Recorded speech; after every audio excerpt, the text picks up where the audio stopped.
नमस्कार, आप देख रहे हैं प्राइम टीवी और मैं हूं आपके साथ मुस्कान अजमानी। रुक करते हैं बड़ी खबरों का, जहां उत्तर प्रदेश में लोकसभा चुनाव की तैयारी में लगी कांग्रेस में अब बड़े बदलाव के संकेत मिलने लगे हैं। सूत्रों की माने तो आगामी चुनाव की तैयारियों को देखते हुए राज्य में कांग्रेस को जल्द ही नया प्रभारी भी मिल सकता है।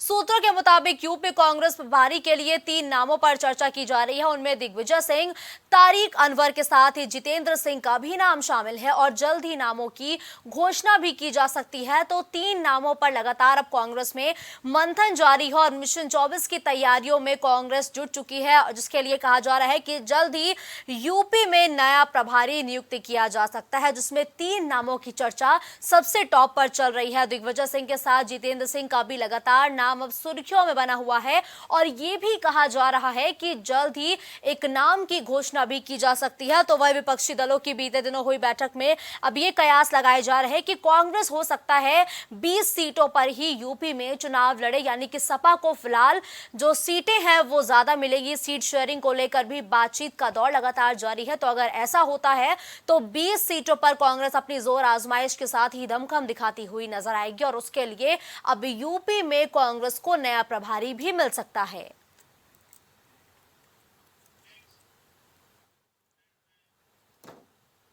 तो वहीं पाकिस्तान की सीमा हैदर और भारत के सचिन मीणा की प्रेम कहानी की चर्चा पूरे देश में हो रही है। सचिन से मिलने के लिए सीमा पाकिस्तान से भागकर भारत आ गई। यही नहीं, वो अपने साथ 4 बच्चों को लेकर भी आई हैं। हालांकि सीमा हैदर अब सुरक्षा एजेंसियों की निगरानी में है और उनसे लगातार पूछताछ का दौर जारी है।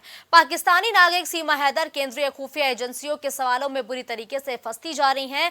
उसके पाकिस्तान से दुबई जाने और फिर नेपाल के रास्ते भारत आने को लेकर किए गए दावों की पोल पूछताछ में खुलती हुई भी नजर आई है। एटीएस की पूछताछ के बाद मंगलवार को उससे आईबी और रॉ के अधिकारियों ने पाकिस्तानी सेना में तैनात परिजनों के बारे में सवाल किए तो वो घबरा कर बार बार अपना बयान भी बदलने लगी है। उसके पास मोबाइल का डेटा भी नष्ट होने के प्रमाण मिले हैं, जिसके बाद उसे रिट्रीव करने के प्रयास लगातार किए जा रहे हैं।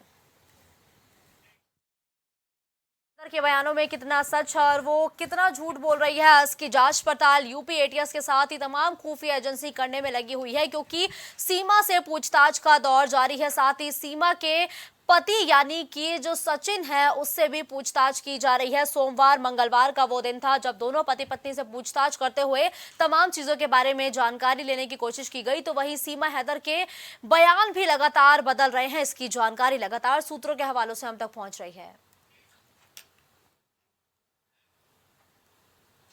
तो वहीं यूपी सरकार के पर्यटन और संस्कृति मंत्री जयवीर सिंह प्रतापगढ़ पहुंचे हैं, जहां उन्होंने स्वर्गीय राजा दिनेश सिंह के जन्मदिन की पूर्व संध्या पर आयोजित समारोह में शिरकत की। साथ ही पूर्व सांसद राजकुमारी रत्ना सिंह के साथ जयवीर सिंह ने मां गंगा की दिव्य आरती करते हुए गंगा पूजा अर्चना भी की है और स्वर्गीय राजा दिनेश सिंह की प्रतिमा पर पुष्पांजलि अर्पित कर विनम्र श्रद्धांजलि दी है। इस अवसर पर उन्होंने कहा कि उनकी सरकार यूपी के सभी पौराणिक और ऐतिहासिक स्थलों को पर्यटन स्थल के रूप में विकसित करने का काम भी कर रही है।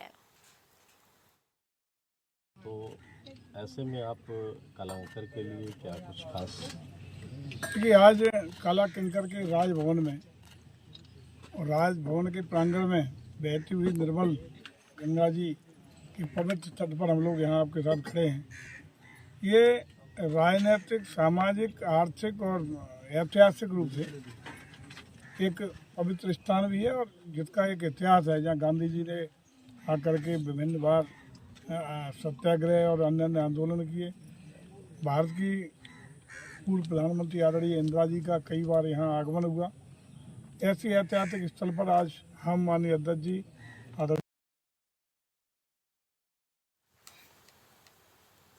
तो वहीं अपने प्यार को पाने के लिए पाकिस्तान से अवैध तरीके से भारत आई महिला सीमा हैदर इन दिनों सुर्खियों में बनी हुई है। वह सीमा को सोशल मीडिया पर लगातार ट्रोल भी किया जा रहा है, तो दूसरी तरफ सीमा हैदर पर तरह तरह की टिप्पणी भी की जा रही है। इसी बीच अलीगढ़ के रहने वाले करनी सेना के राष्ट्रीय उपाध्यक्ष मुकेश सिंह रावल का एक बड़ा बयान सामने आया। करनी सेना के राष्ट्रीय उपाध्यक्ष मुकेश रावल ने अपने बयान में कहा कि सीमा हैदर पाकिस्तानी एजेंट और एक आतंकवादी ही है और अगर एटीएस ने सीमा हैदर पर कोई कार्रवाई नहीं की तो करनी सेना सीमा हैदर को उठाकर पाकिस्तान के बॉर्डर पर फेंक कराने का काम करेगी। सद पाकिस्तानी एजेंट है और उसको शीघ्र इनको जो बन रहा है कि जांच हो रही है, अभी एटीएस ने भी उसको जांच के लिए ले लिया है। इससे पहले इसमें सारे देखो, मैं मीडिया भाइयों से भी कहूँगा कि इसको आप लोगों ने बहुत हाईलाइट कर दिया है और फिर भी प्रशासन बिल्कुल शांत बैठा रहा। करणी सेना ने एक सनातन धर्म और देश हित के लिए ये संगठन बना है। ऐसे आतंकवादी, मैं इसको आतंकवादी ही कहूँगा, क्योंकि इसको न तो अभी तक किसी ने चेक किया। इसको चेक करना चाहिए था कि इसको कहीं चिप तो नहीं लगी हुई है। 4 बच्चों को लेके आई है और जिस रास्ते से यहाँ से दुबई जाना, दुबई से क्या कहते हैं नेपाल, और नेपाल से फिर भारत आना।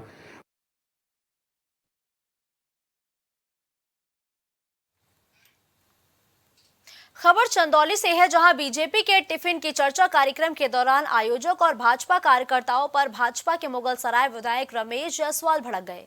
बता दें कि मंच पर पार्टी जिलाध्यक्ष और जिला संगठन के अन्य पदाधिकारियों पर विधायक कार्यक्रम के दौरान जमकर बरसे और बताया जा रहा है कि आयोजकों द्वारा केंद्रीय मंत्री का अपने द्वारा स्वागत न कराने पर जो रमेश जायसवाल है वो भड़क गए हैं, जिसके बाद जिलाध्यक्ष और विधायक के बीच जमकर बहसबाजी भी हो गई है, जिससे मंच पर अफरा तफरी का माहौल भी देखने को मिला है।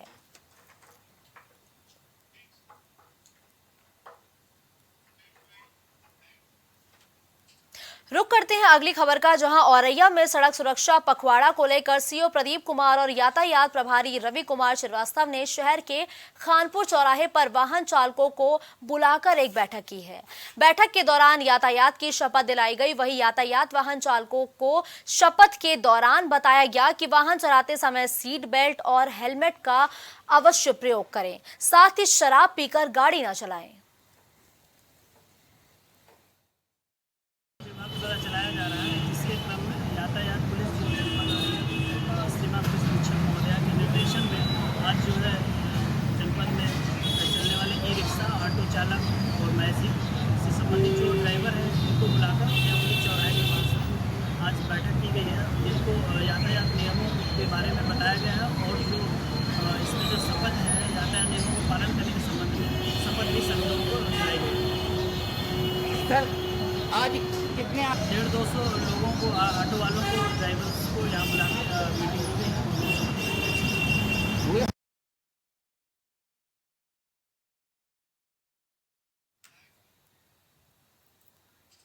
तो जहां एक तरफ औरैया में वाहन चालकों को जागरूक किया जा रहा है, तो दूसरी तरफ गाजियाबाद में सड़क हादसे का एक दर्दनाक वीडियो सामने आया। वीडियो सोशल मीडिया पर वायरल होने के बाद पुलिस ने इसमें कार्रवाई की। बता दें कि इस वीडियो में कार ने एक शख्स को रौंदते हुए उसे घसीटते हुए कई किलोमीटर आगे तक ले गया। वहीं पुलिस ने वायरल वीडियो देखकर गाड़ी के नंबर से कार चला रहे सौरभ शर्मा नाम के शख्स को हिरासत में भी ले लिया है, साथ ही कार भी बरामद कर ली है।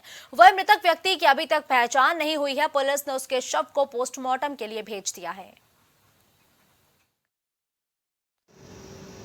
सोशल मीडिया पर एक वीडियो वायरल हो रहा है, जिसमें एक व्यक्ति जो कि सड़क पर बैठे हैं, उनको एक कार द्वारा टक्कर मारी गई है। दुर्घटनावश उनकी मृत्यु हो गई है।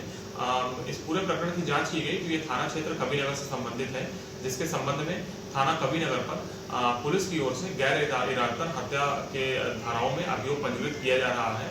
इसमें मृतक की अभी तक शिनाख्त नहीं की जा सकी है। आरोपी युवक जो कि वाहन को चला रहे थे तथा वाहन को कब्जे में ले लिया गया है। पूछताछ के आधार पर अग्रिम वैधानिक कार्रवाई सुनिश्चित की जा रही है।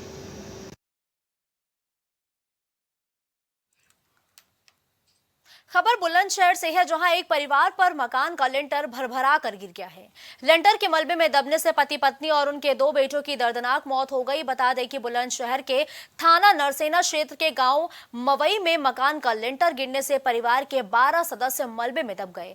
एसडीएम और सीओ सेना की मौजूदगी में राहत और बचाव का काम भी किया गया और रेस्क्यू ऑपरेशन में मलबे में दबे परिवार के 6 सदस्यों को बाहर निकालकर अस्पताल पहुंचाया गया। साथ ही मृतकों के शवों को पोस्टमार्टम के लिए भी भेज दिया गया है।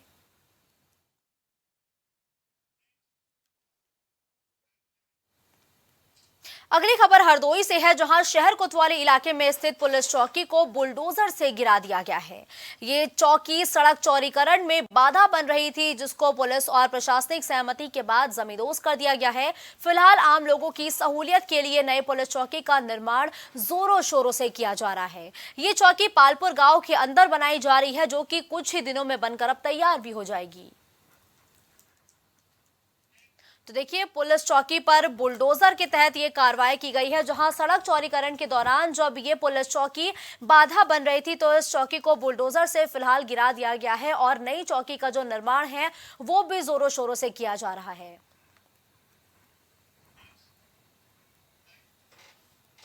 रुक करते हैं अगली खबर का। गाजियाबाद से है वो खबर, जहां थाना टीला मोड़ क्षेत्र के भोपुरा तिराहा स्थित एक स्वीट्स की दुकान पर बदमाशों ने लूट की वारदात को अंजाम दिया है।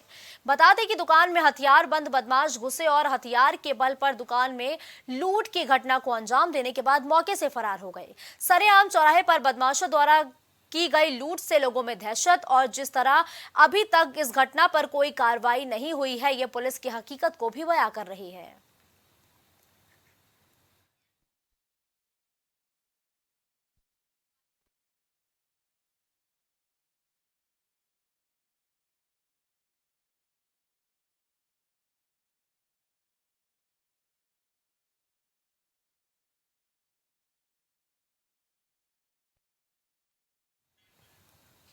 इस बुलेटिन में फिलहाल के लिए बस इतना ही। खबरों का सिलसिला यूं ही जारी रहेगा। आप देखते रहिए प्राइम टीवी।